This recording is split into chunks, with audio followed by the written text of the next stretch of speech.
नमस्कार, मैं डॉक्टर सर्वज्ञ शुक्ला, एकेडमिक काउंसलर किडनी। और आज हम जिस विषय पढ़ने जा रहे हैं वो है BECC 132 प्रिंसिपल्स ऑफ माइक्रोइकोनॉमिक्स, जिसमें पिछले लेक्चर्स में हम लोग बाजार संरचना के बारे में पढ़ चुके हैं। इसमें मैंने आपको बताया बाजार संरचना दो प्रकार की होती है, पूर्ण प्रतियोगिता बाजार और अपूर्ण प्रतियोगिता बाजार। पूर्ण प्रतियोगिता बाजार किस प्रकार का बाजार होता है, पूर्ण प्रतियोगिता बाजार की विशेषताएं किस प्रकार की होती हैं, पूर्ण प्रतियोगिता में अल्पकाल में और दीर्घकाल में हम किस प्रकार फर्म और उद्योग का कीमत निर्धारण करते हैं, इसके विषय में हम लोग पिछले लेक्चर्स में जानकारी प्राप्त कर चुके हैं। इसी प्रकार अपूर्ण प्रतियोगिता में हम एकाधिकार प्रतियोगिता और एकाधिकारात्मक प्रतियोगिता या एकाधिकृत प्रतियोगिता बाजार के बारे में भी जानकारी प्राप्त कर चुके हैं। एकाधिकार प्रतियोगिता क्या होती है, एकाधिकारात्मक प्रतियोगिता क्या होती है, दोनों प्रकार की प्रतियोगिताओं में क्या अंतर है, दोनों प्रकार की प्रतियोगिताओं में हम फर्म और उद्योग में मूल्य या कीमत निर्धारण किस प्रकार करते हैं, अल्पकाल और दीर्घकाल दोनों समयावधियों में। आज अपूर्ण प्रतियोगिता बाजार में हम उसका जो अंतिम प्रकार है अल्पाधिकार एवं द्वयाधिकार, उसके बारे में अध्ययन करेंगे और जानेंगे अल्पाधिकार और द्वयाधिकार किस प्रकार के बाजार होते हैं और उसमें हम किस प्रकार से कीमत निर्धारण अल्पकाल और दीर्घकालीन समयावधि में कर सकते हैं। तो आइए आज का लेक्चर स्टार्ट करते हैं। और सबसे पहले हम लोग ये जानते हैं कि अल्पाधिकार क्या होता है और द्वयाधिकार क्या होता है। तो पहले हम लोग शुरुआत करते हैं अल्पाधिकार के लिए। अल्पाधिकार को अंग्रेजी में ओलिगोपोली कहते हैं।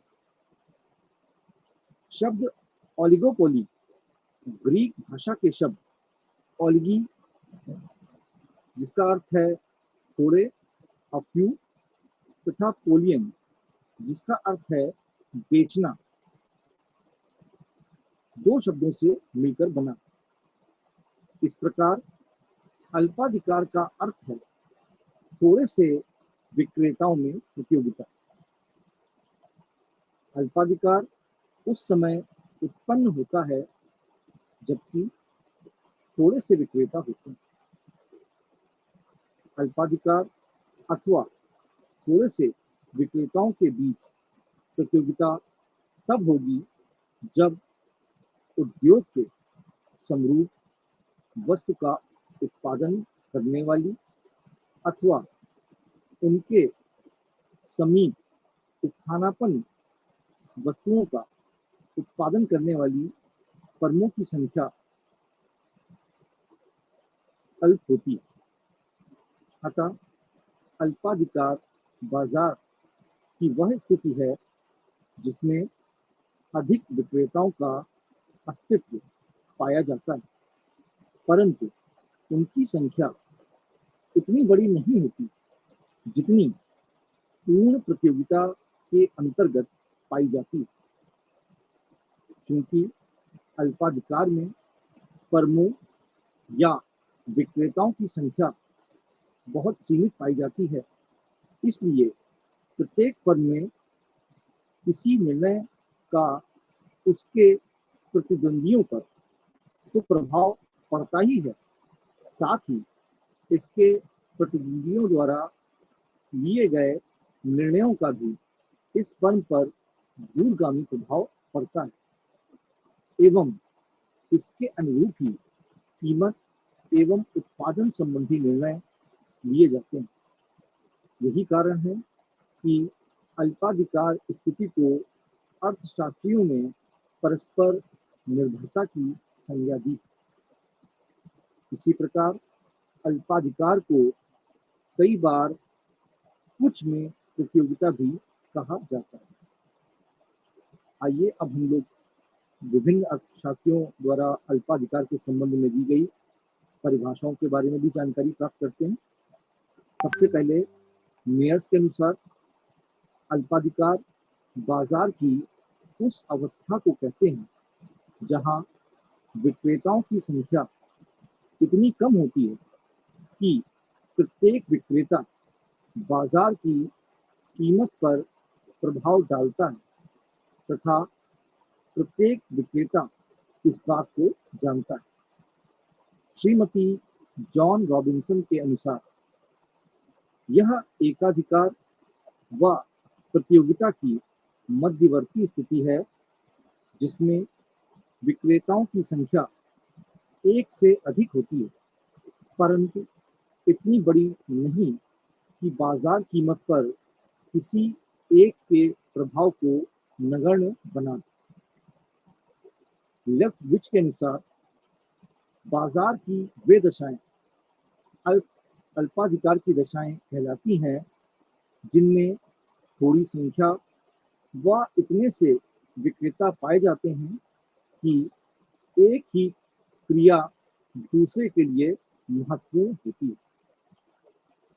इस प्रकार अल्पाधिकार, एकाधिकार, पूर्ण प्रतियोगिता व एकाधिकृत प्रतियोगिता से भिन्न होती है। एकाधिकार में केवल एक विक्रेता होता है।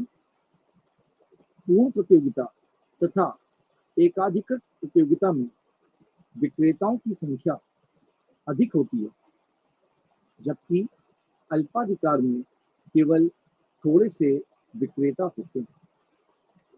संक्षेप में बाजार में अल्पाधिकार की स्थिति उस समय कही जाती है जब उद्योग में समरूप वस्तु उत्पादन करने वाली अथवा निकट स्थानापन्न वस्तुओं का उत्पादन करने वाली फर्मों की संख्या अलग या बहुत थोड़ी होती है। दूसरे शब्दों में एक वस्तु के दो से अधिक विक्रेता परंतु बहुत अधिक नहीं होने पर अल्पाधिकार की स्थिति मानी जाती है। अल्पाधिकार की अवधारणा व परिभाषाओं के अध्ययन से अल्पाधिकार के निम्न तथ्यों का आभास होता है। सबसे पहला बिंदु, एक वस्तु के थोड़े से विक्रेता होते हैं।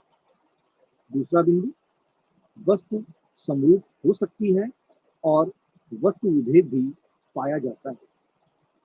तीसरा बिंदु, एक फर्म के कीमत उत्पत्ति निर्णय दूसरे प्रतिद्वंदी फर्मों के कीमत उत्पत्ति निर्णयों को अवश्य प्रभावित करते हैं अर्थात फर्मों में परस्पर निर्भरता पाई जाती है।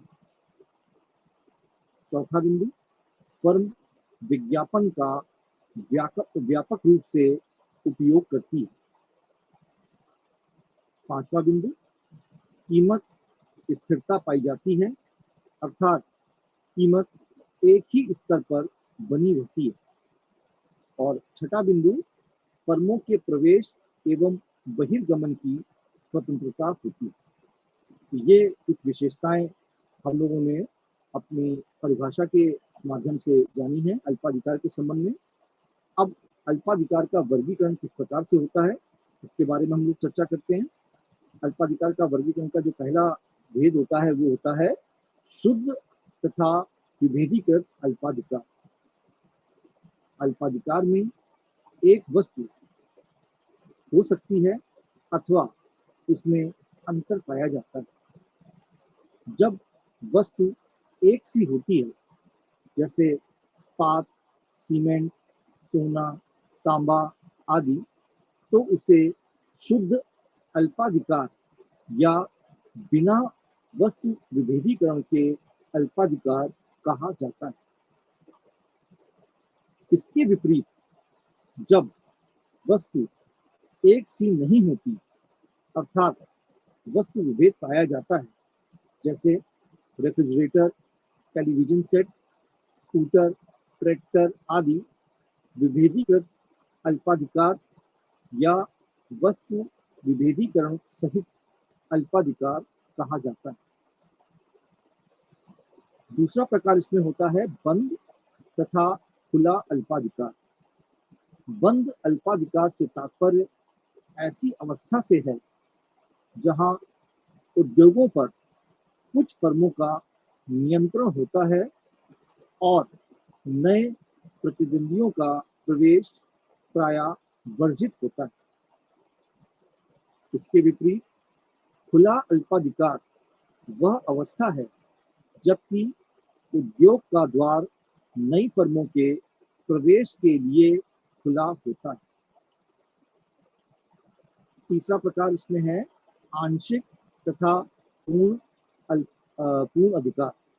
आंशिक अल्पाधिकार के अंतर्गत उद्योगों पर एक अथवा बहुत थोड़ी फर्मों का अधिकार होता है और छोटी फर्में उसे नेता मानकर कीमत आदि के क्षेत्र में उसी का अनुसरण करती हैं। जबकि पूर्ण अल्पाधिकार में इस प्रकार की परिस्थिति नहीं होती, अर्थात जब प्रत्येक फर्म स्वतंत्र रूप से कीमत व उत्पादन संबंधी निर्णय लेती है और वह किसी अन्य फर्म पर आश्रित नहीं रहती, तो पूर्ण अल्पाधिकार कहलाया जाता है। और आखिरी प्रकार जो इसमें होता है, चौथा प्रकार, वो होता है संधियुक्त अल्पाधिकार तथा संधि विहीन अल्पाधिकार। जब उद्योगों का फर्मों के बीच कीमत, उत्पादन तथा बाजार विभाजन संबंधी समझौता हो जाता है और प्रत्येक फर्म उसी के अनुसार ही कार्य करती है, तो इसे संधियुक्त अल्पाधिकार कहते हैं।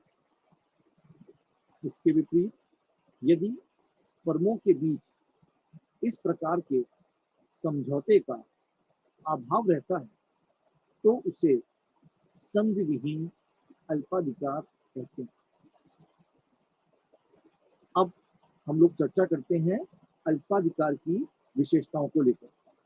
तो सबसे पहली विशेषता विक्रेताओं की अल्प संख्या। अल्पाधिकार में विक्रेताओं की संख्या बहुत कम होती है। थोड़े विक्रेता होने के कारण प्रत्येक विक्रेता का पूर्ति के एक बड़े भाग पर नियंत्रण रहता है और यह बाजार में वस्तु की कीमत को प्रभावित कर सकता है।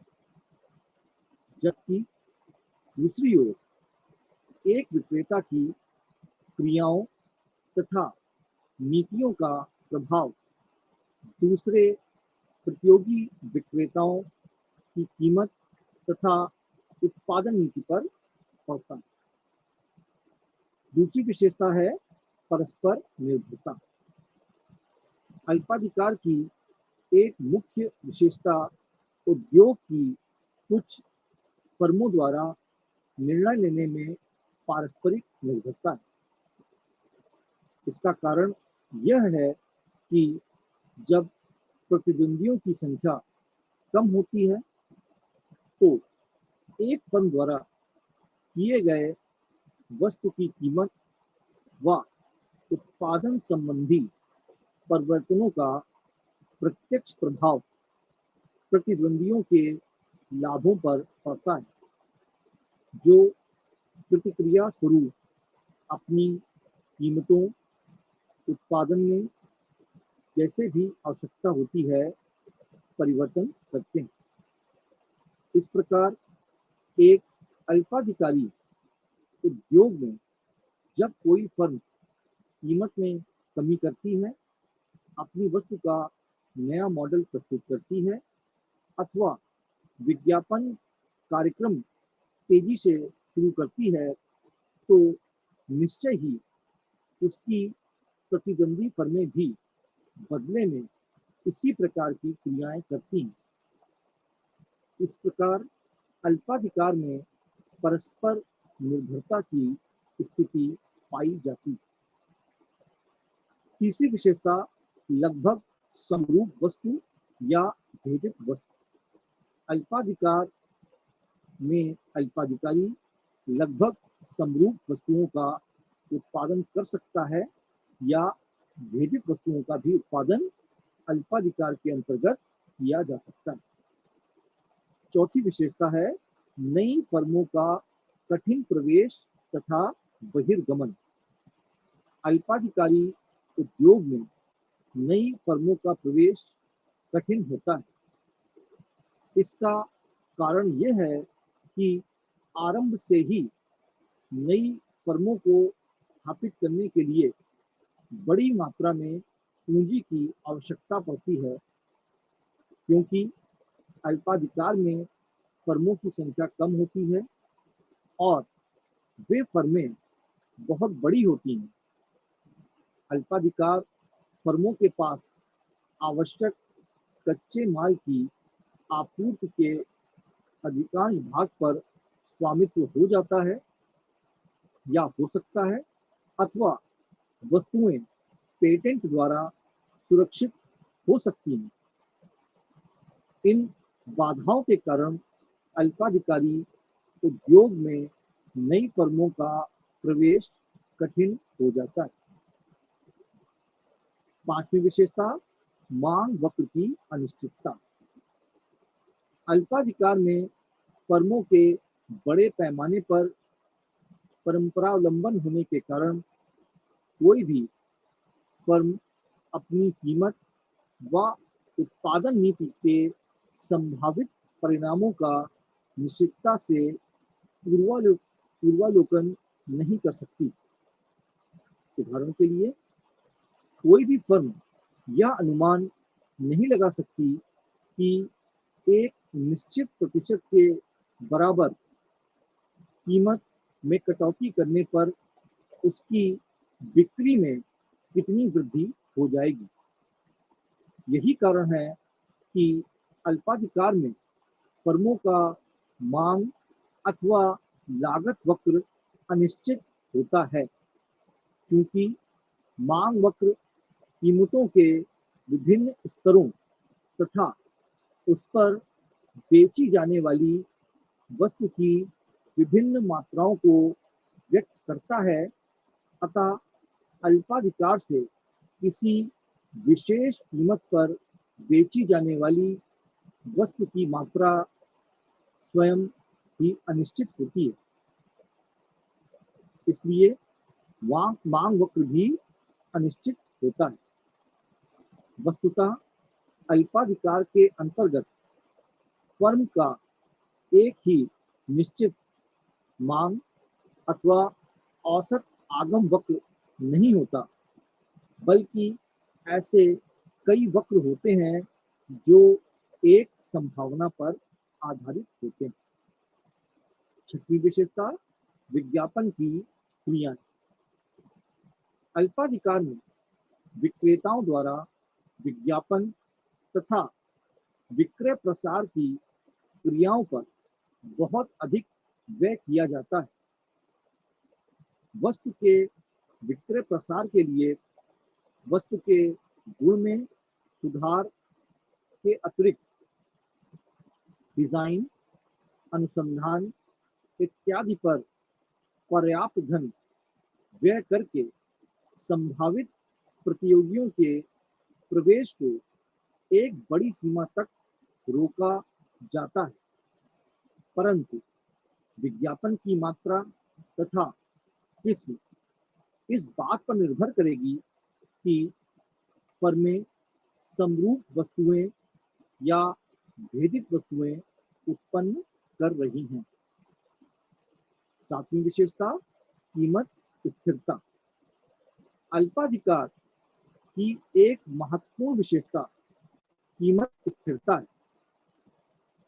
कीमत स्थिरता का तात्पर्य उस परिस्थिति से होता है जिसमें कीमत एक ही स्तर पर बनी रहती है, भले ही मांग तथा पूर्ति निर्धारित करने वाली परिस्थितियों में परिवर्तन हो गया हो।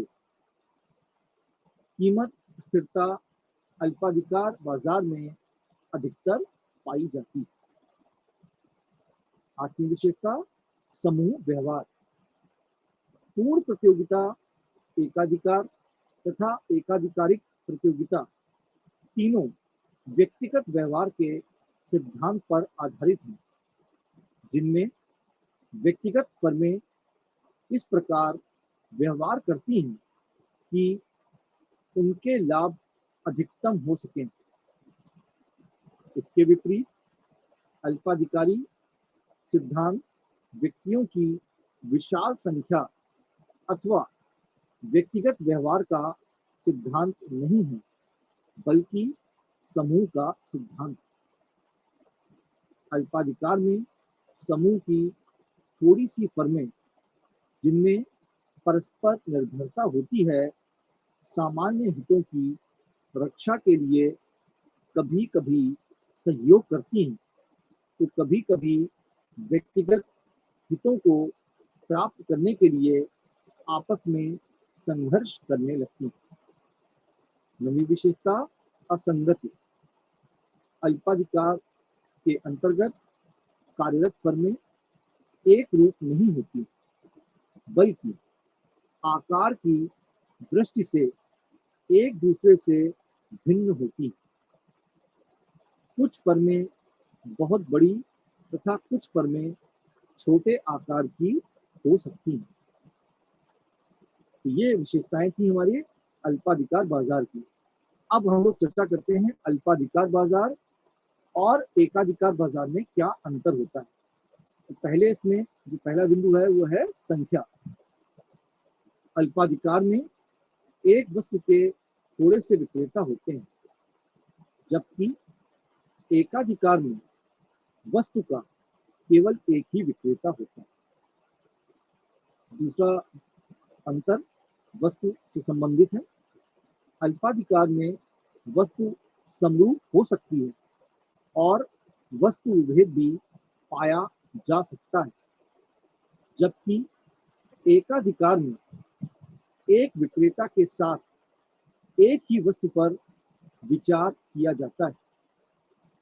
अल्पाधिकार में वस्तु के निकट के स्थानापन्न पदार्थ पाए जा सकते हैं, जबकि एकाधिकार में वस्तु के स्थानापन्न पदार्थ नहीं पाए जाते हैं।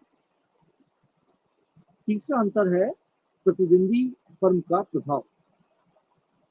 अल्पाधिकार में एक फर्म कीमत, उत्पत्ति निर्णय दूसरी प्रतिद्वंदी फर्मों के कीमत उत्पत्ति निर्णयों को अवश्य प्रभावित करता है, जबकि एकाधिकार के कार्यों पर अन्य फर्मों के कार्यों का एवं अनेक कार्यों का अन्य फर्मों के कार्यों पर विशेष प्रभाव नहीं पड़ता। मांग वक्र। अल्पाधिकार में एक फर्म के मांग वक्र या औसत आय वक्र का पता लगाना प्राय कठिन होता है, जबकि एकाधिकारी में फर्म के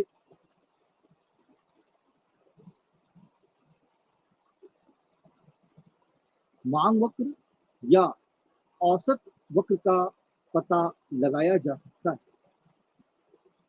पांचवा अंतर है विज्ञापन। अल्पाधिकार में फर्में विज्ञापन का व्यापक रूप से उपयोग करती हैं और अपनी वस्तु की डिजाइन सुधारने पर भी विशेष ध्यान देती हैं, जबकि एकाधिकारी फर्म को बहुधा विज्ञापन का सहारा नहीं लेना पड़ता। अपनी वस्तु की डिजाइन को सुधारने पर भी विशेष ध्यान नहीं देना पड़ता है। ये अंतर थे हमारे अल्पाधिकार और एकाधिकार प्रतियोगिता के बीच में।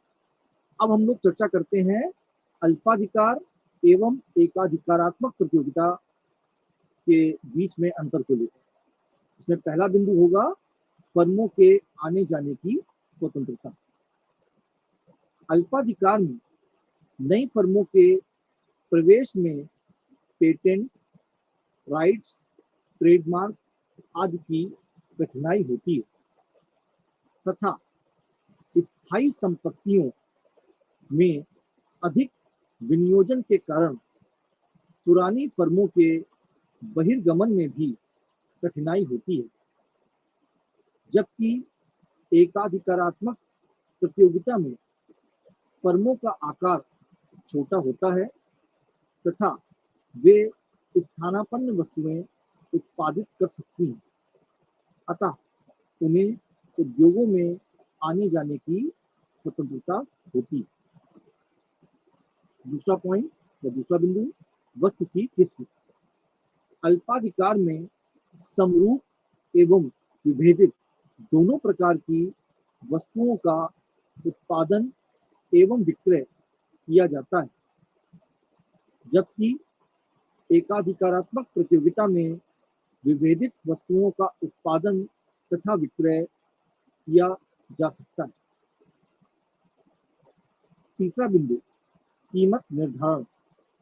अल्पाधिकार में एक फर्म की उत्पादन एवं कीमत नीतियों का अध्ययन अन्य फर्मों द्वारा किया जाता है। एकाधिकारात्मक प्रतियोगिता में फर्में स्वयं कीमत निर्धारित कर सकती हैं। चौथा बिंदु, फर्म का मांग वक्र। अल्पाधिकार में फर्म का मांग वक्र बड़ा अनिश्चित होता है, क्योंकि प्रत्येक फर्म का व्यवहार स्वतंत्र एवं निश्चित नहीं होता, अपितु वह दूसरी फर्मों के व्यवहार पर निर्भर करती है। इसलिए अल्पाधिकार में फर्म का सही मांग वक्र नहीं खींचा जा सकता। एकाधिकारात्मक प्रतियोगिता में यदि किसी फर्म द्वारा कीमत में परिवर्तन किया जाता है तो अन्य फर्मों पर इसका कोई विशेष प्रभाव नहीं पड़ता, अतः इस स्थिति में फर्म का मांग वक्र निश्चित होता है।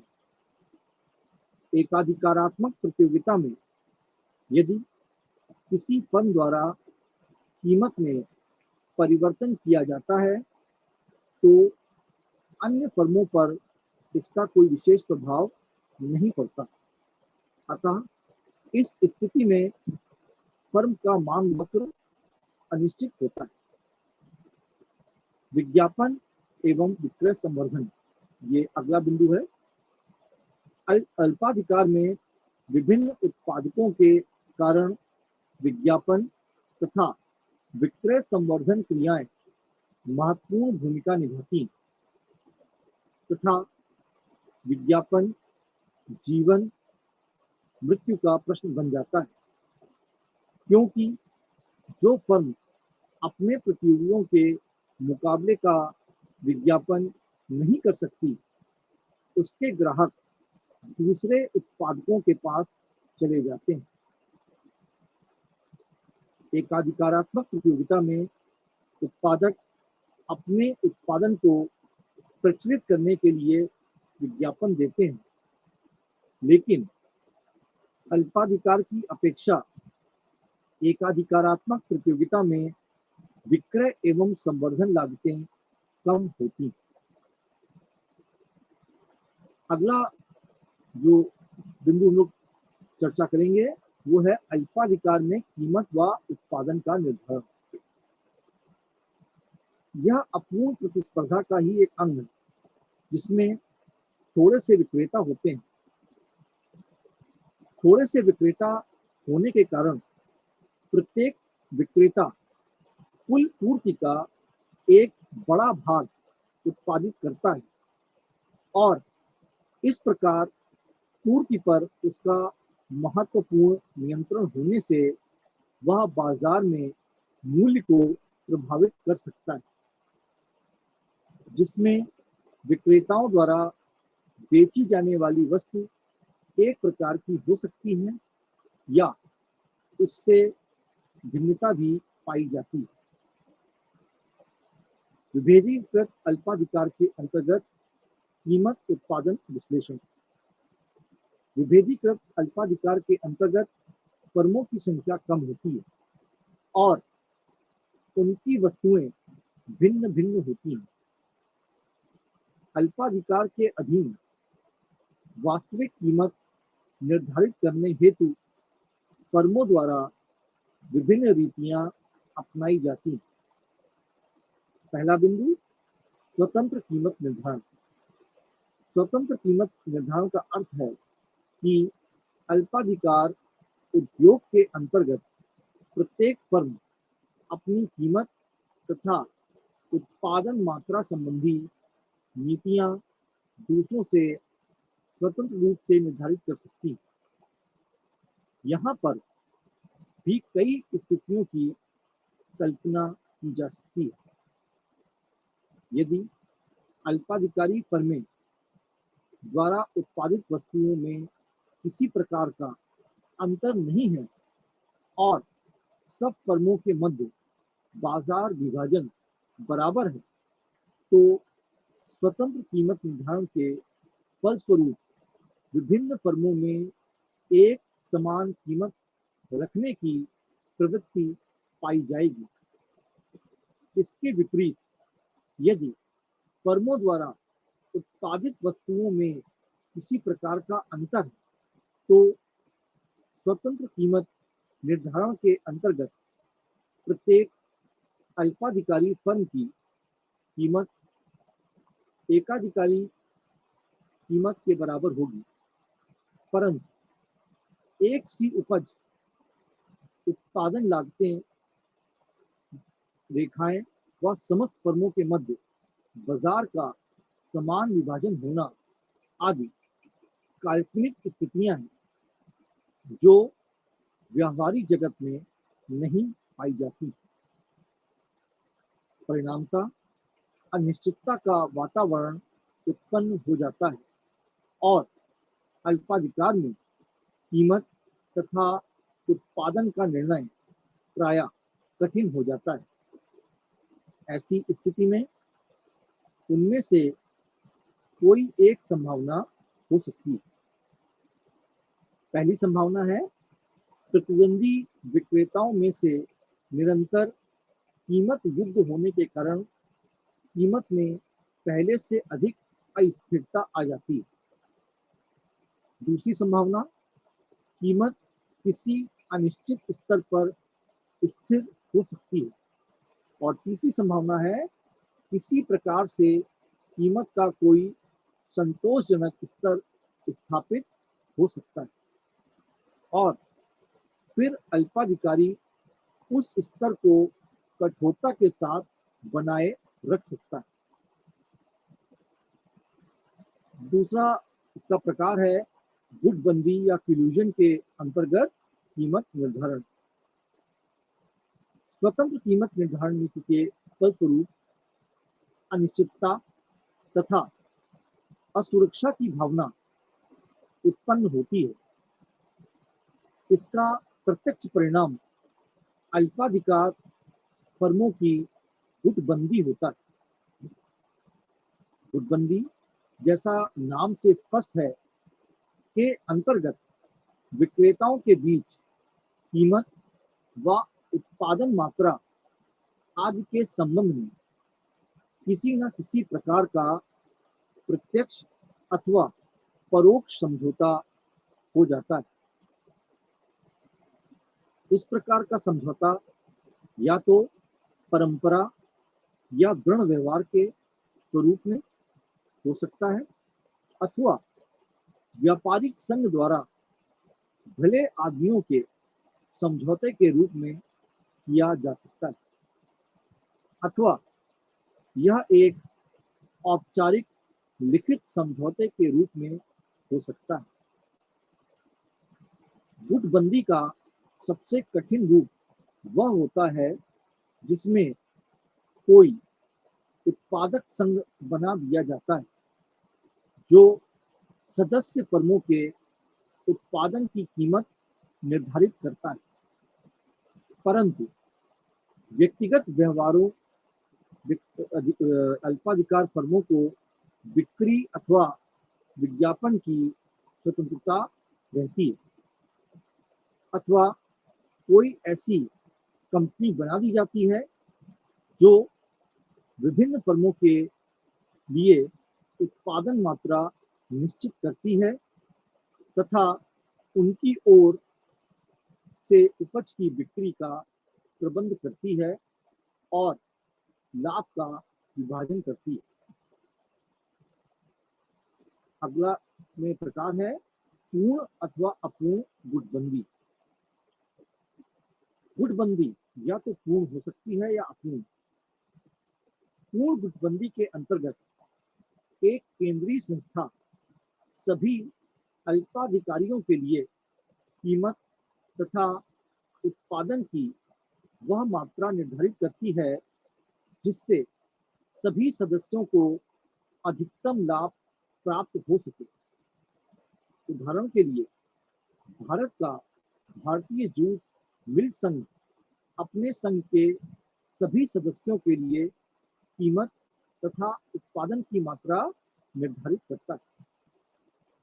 और दूसरा प्रकार इसमें होता है अपूर्ण गुटबंदी।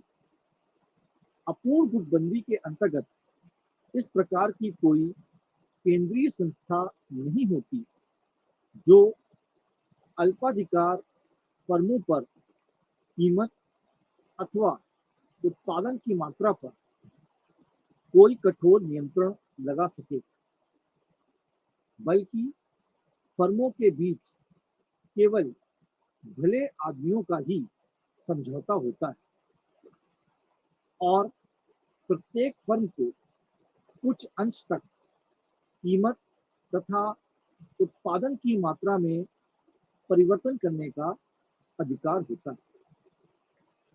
पूर्ण गुटबंदी में कीमत तथा उत्पादन का निर्धारण। आइए अब इस विषय को लेकर हम लोग चर्चा करते हैं। पूर्ण गुटबंदी की स्थिति में कीमत तथा उत्पादन की मात्रा का निर्धारण ठीक उसी प्रकार से होता है जैसा कि एकाधिकार में होता है, क्योंकि संपूर्ण अल्पाधिकार उद्योग मात्रा का निर्धारण ठीक उसी प्रकार से होता है जैसा कि एकाधिकार में होता है, क्योंकि संपूर्ण अल्पाधिकार उद्योग केवल एक केंद्रीय संगठन के द्वारा संचालित होता है। इस प्रकार पूर्ण गुटबंदी में सारे उद्योगों के लिए भी अल्पाधिकारी फर्म की कीमत एकाधिकारी कीमत के समान होती है। चूंकि संपूर्ण अल्पाधिकार उद्योग केवल एक केंद्रीय संस्था द्वारा संचालित होता है, इसलिए अधिकतम लाभ प्राप्त करने के उद्देश्य से वह मात्रा उत्पादन करता है और उस कीमत को चुनता है जिस पर संपूर्ण उद्योग की सीमांत लागत उद्योग की सीमांत आय के बराबर हो जाती है। इस संबंध में एक रेखा चित्र का भी हम लोग यहाँ पर विवेचना कर लेते हैं। रेखा चित्र आप अपने स्टडी मटेरियल में देख सकते हैं। अल्पाधिकार और द्वयाधिकार चैप्टर के अंतर्गत आपको इस तरीके का रेखा चित्र मिल जाएगा जिसकी विवेचना भी मैं करने जा रहा हूँ। इस स्थिति को रेखा चित्र द्वारा भी हम दर्शा सकते हैं। आप जब अपने स्टडी मटेरियल को देखेंगे तो उसमें आपको रेखा चित्र मिलेगा। रेखा चित्र जो आपको दिया गया आपके स्टडी मटेरियल में, उसमें TMR कुल सीमांत आगम रेखा है और TMC कुल सीमांत लागत वक्र, जो MC1 तथा MC2 आदि उद्योगों की दो फर्मों की उत्पादन लागत वक्रों को जोड़कर प्राप्त किया गया। कुल सीमांत आगम रेखा और कुल सीमांत लागत रेखा एक दूसरे को के बिंदु पर काटते हैं, अतः के साम बिंदु है। के बिंदु से हम x अक्ष पर एक लंब डालते हैं जो इसे एम बिंदु पर छूता है। फिर एम के रेखा को इस प्रकार बढ़ाया जाता है कि कुल आगम रेखा अर्थात उद्योग की मांग रेखा को पी बिंदु पर वो छूने लगता है।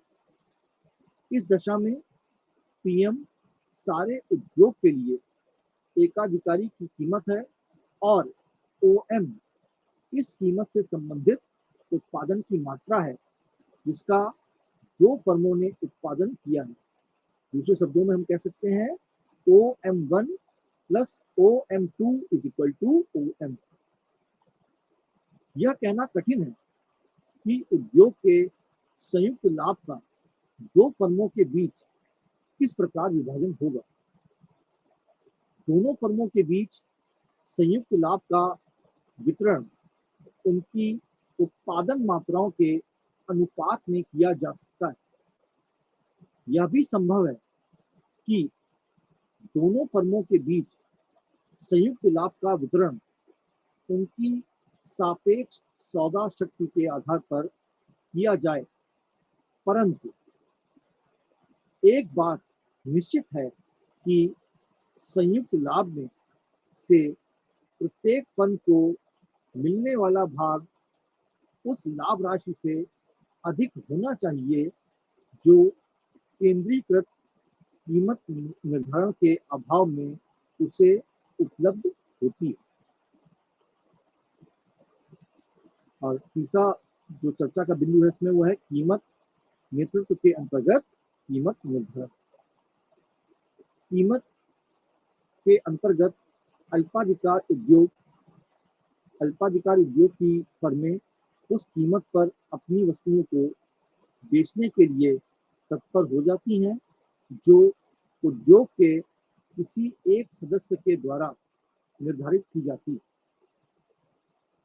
आर्थर बर्नस के शब्दों में, यदि एक ही फर्म द्वारा सदैव या प्रायः अन्य कीमत में परिवर्तन में संपन्न किए जाते हैं और यदि सदैव अथवा प्रायः अन्य कीमतों में परिवर्तन संपन्न करने की संभावना होती है और यदि सदैव अथवा प्रायः अन्य विक्रेता कीमत के इन्हीं परिवर्तनों का अनुकरण करते हैं तो इस प्रकार कीमत प्रतिस्पर्धा कीमत नेतृत्व के अंतर्गत आती है। स्पष्ट है कि कीमत नेतृत्व के अंतर्गत एक फर्म जो साधारणतः कोई बड़ी फर्म होती है कीमत निर्धारण करती है और अल्पाधिकार उद्योग की अन्य फर्में उसी का अनुसरण करती हैं। कीमत नेतृत्व के तीन प्रकार हो सकते हैं। पहला प्रकार प्रभावशाली फर्म का नेतृत्व, जो साधारणतः उद्योग की संपूर्ण उत्पादन मात्रा का एक महत्वपूर्ण भाग उत्पन्न करती है। दूसरा, प्राचीन, अनुभवी तथा अप्रतिष्ठित फर्म। प्राचीन, अनुभवी तथा अप्रतिष्ठित फर्म जो उद्योग की स्थिति की अधिक अच्छी पारखी होती है। और चौथा इसमें जो प्रकार है वो है आक्रामक कीमत नेतृत्व, जिसमें उद्योग में शक्तिशाली फर्में अपने कुछ अथवा सभी प्रतिद्वंदियों को बाजार से बाहर निकालने के लिए सभी प्रकार के अच्छे और बुरे उपाय अपना सकती हैं। ऐसा प्रायः वस्तु को दूसरों से नीची कीमत पर बेचकर किया जाता है। अब अगला जो हम लोग चर्चा करेंगे वो है कीमत नेता द्वारा कीमत का निर्धारण। कीमत नेतृत्व की विशेषता यह होती है कि कीमत नेता अपनी वस्तु की कीमत निश्चित कर लेता है और यह कीमत उसके अनुयायियों के लिए आधार कीमत बन जाती है और वे भी अपनी कीमतों को उसी के अनुसार निश्चित कर लेते हैं। कीमत नेता अपनी कीमत निर्धारण करते समय इन बातों का ध्यान रखता है। पहला बिंदु, उसकी कीमत नीति पर प्रतिद्वंदियों की क्या प्रतिक्रिया होगी। दूसरा बिंदु, उसके तथा उसके प्रतिद्वंदियों द्वारा उत्पादित वस्तुओं के बीच प्रतिस्थापन की लोच क्या है। तीसरा बिंदु, अपने प्रतिद्वंदियों की कीमत नीति के विषय में उसका अपना ज्ञान कहाँ तक है। कीमत नेतृत्व के अंतर्गत कीमत निर्धारण को हम रेखाचित्र की सहायता से भी समझ सकते हैं और ये रेखाचित्र भी आपको आपके स्टडी मटेरियल में मिल जाएगा। इसकी चर्चा मैं आपसे यहाँ पे कर रहा हूँ, इसको एक बार अवलोकित कर लीजिएगा, आप लोग देख लीजिएगा। रेखाचित्र में MC1 तथा MC2 दो फर्मों की सीमांत लागत रेखाएं हैं। IR औसत आगम और MR सीमांत आगम रेखा है, जो दोनों फर्मों के लिए एक सी है, क्योंकि दोनों बिल्कुल एक सी वस्तुओं को बेचती हैं। इसमें एक फर्म की उत्पादन लागत कम अर्थात MC1 है और दूसरी फर्म की उत्पादन लागत अधिक यानी कि MC2 है। साम्य की स्थिति में पहली फर्म जिसकी उत्पादन लागत कम है अपनी कीमत तथा उपज की मात्रा के वन बिंदु के अनुसार उसकी सीमांत मात्रा होगी। इसी तरह दूसरी फर्म अपनी कीमत और उपज की मात्रा K2 बिंदु के अनुसार निश्चित करेगी, क्योंकि इस बिंदु पर उसकी सीमांत लागत सीमांत आगम के बराबर है। निश्चित करेगी अर्थात P1 M1 कीमत होगी और OM1 उत्पादन की मात्रा होगी। इसी प्रकार दूसरी फर्म अपनी कीमत और उपज की मात्रा K2 बिंदु के अनुसार निश्चित करेगी, क्योंकि इस बिंदु पर उसकी सीमांत लागत सीमांत आगम के बराबर है। चूंकि पहली फर्म की कीमत P1 M1 दूसरी फर्म की कीमत P2 M2 से कम है, इसलिए पहली फर्म कीमत नेता बन जाएगी और उसके द्वारा निर्धारित की गई कीमत ही बाजार की प्रचलित कीमत होगी। अब इस व्यवहार में कुछ बेटा समस्याएं भी हैं, उन समस्याओं को भी हम लोग चर्चा में लेते हैं। कीमत नेतृत्व की सीमाएं या उससे संबंधित समस्याएं। व्यवहार में कीमत रेखा को बहुत सी कठिनाइयों का सामना करना पड़ता है, अतः कीमत नेतृत्व की सफलता इन बातों पर निर्भर करती है। पहला बिंदु, नेता को अपने प्रतिद्वंदियों की प्रतिक्रियाओं का सही ज्ञान होना चाहिए। यदि वह अपने प्रतिद्वंदियों की प्रतिक्रियाओं का गलत अनुमान लगाता है तो उसका नेतृत्व संकट में पड़ जाता है।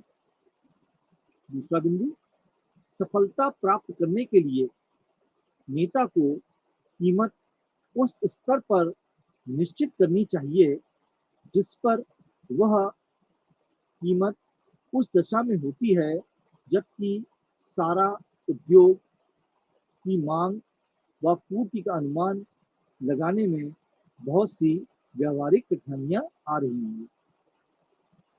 तीसरा बिंदु, अनुयायियों की सच्चाई सीमित हो सकती है, अर्थात नेता का अनुकरण करने वाली फर्में उसका साथ ना दें और विद्रोह कर दें तथा नई बिक्री तथा विज्ञापन आंदोलन आरंभ कर दें।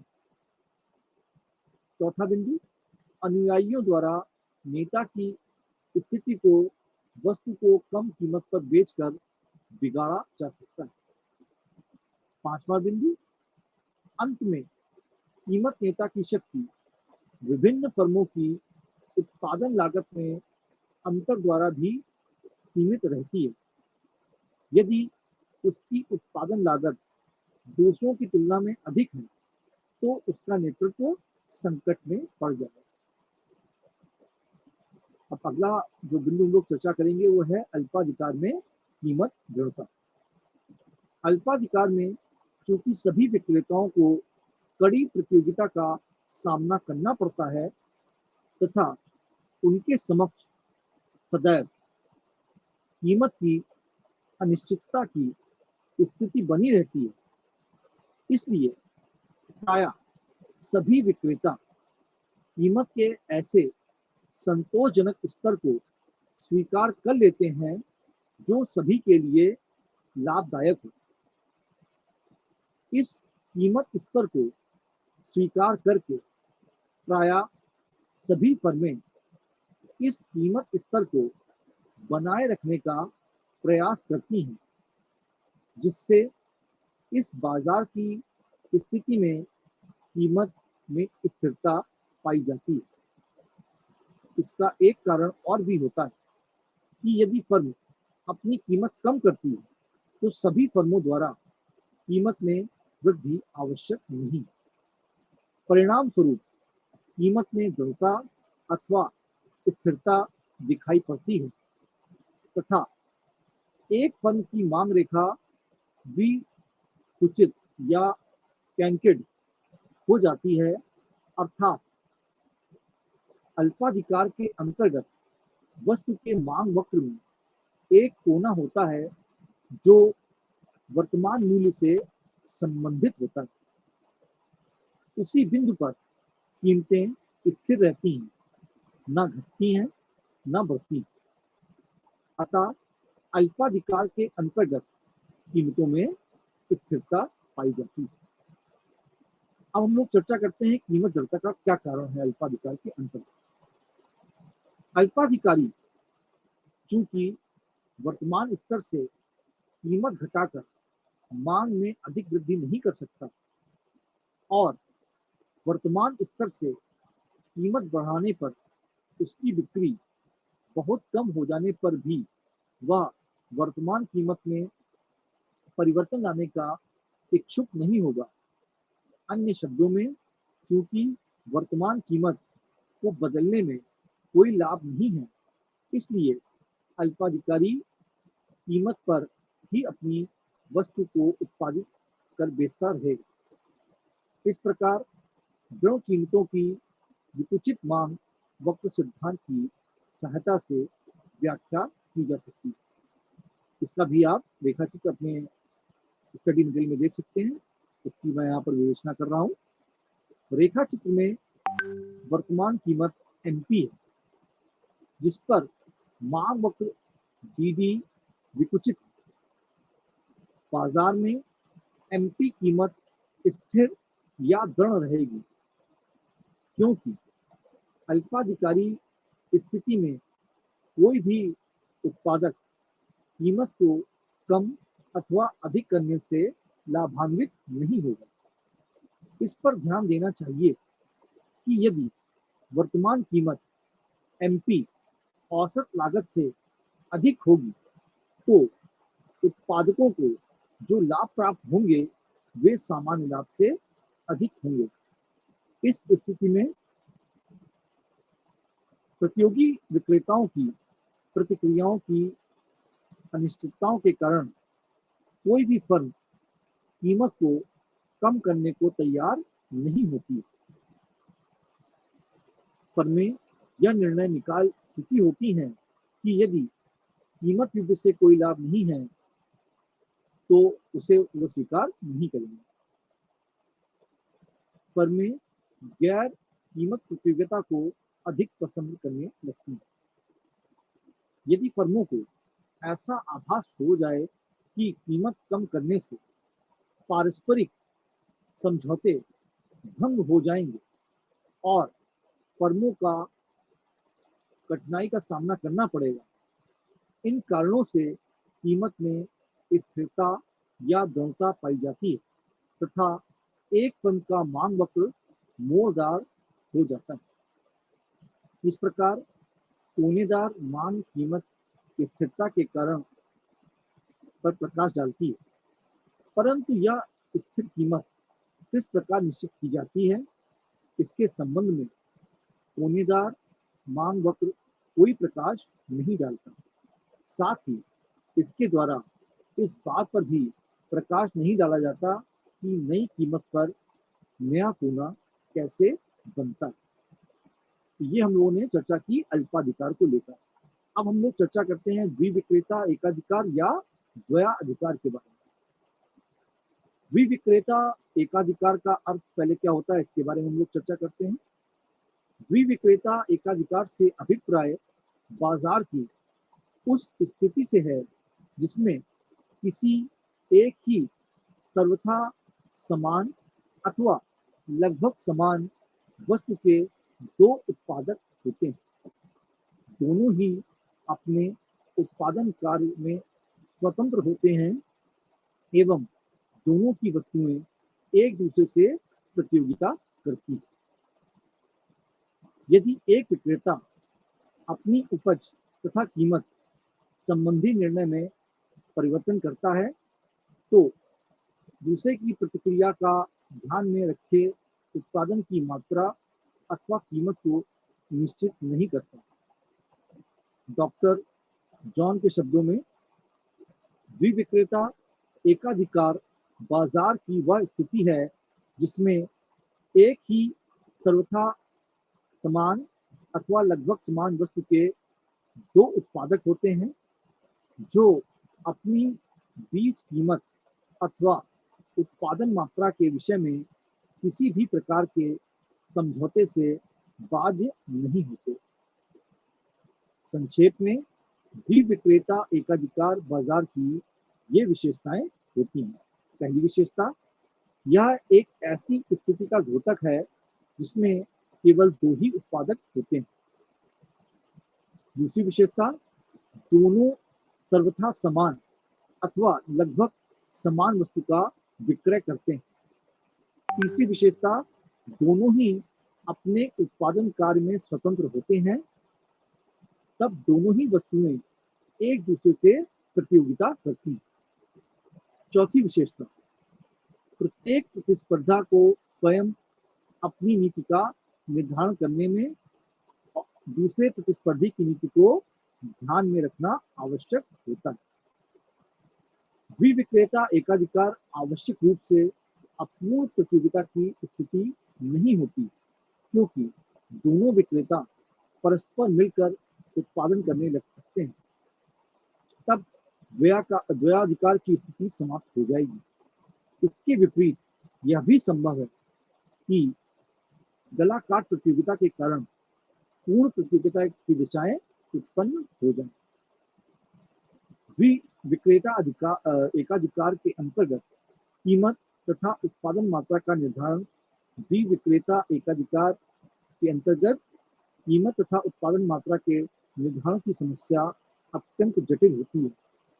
फ्रांस के अर्थशास्त्री प्रूनो तथा इंग्लैंड के अर्थशास्त्री एजवर्थ ने सर्वप्रथम द्वयाधिकार के अंतर्गत कीमत निर्धारण की समस्या का अध्ययन किया और इस समस्या के समाधान के लिए सुनियोजित मॉडल प्रस्तुत किया।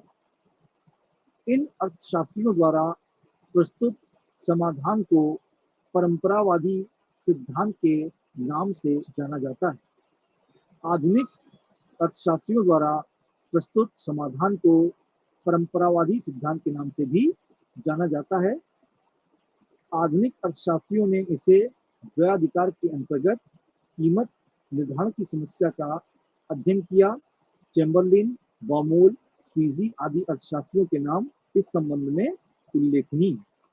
मोटे तौर पर द्वयाधिकार में कीमत निर्धारण की संभावित दशाओं का विश्लेषण इस प्रकार किया जा सकता है। समझौता हो जाने पर यदि दोनों विक्रेता आपस में समझौता करके बाजारों का बंटवारा कर लेते हैं तो दोनों विक्रेताओं द्वारा अपने अपने बाजारों में एकाधिकार के समान कीमत निश्चित करने की स्थिति उत्पन्न हो जाएगी। और दूसरा तरीका है प्रतियोगिता की स्थिति में, यदि दोनों फर्मों के बीच कोई समझौता नहीं होता तो उनमें प्रतियोगिता की स्थिति रहेगी और कीमत युद्ध छिड़ने की संभावना रहेगी।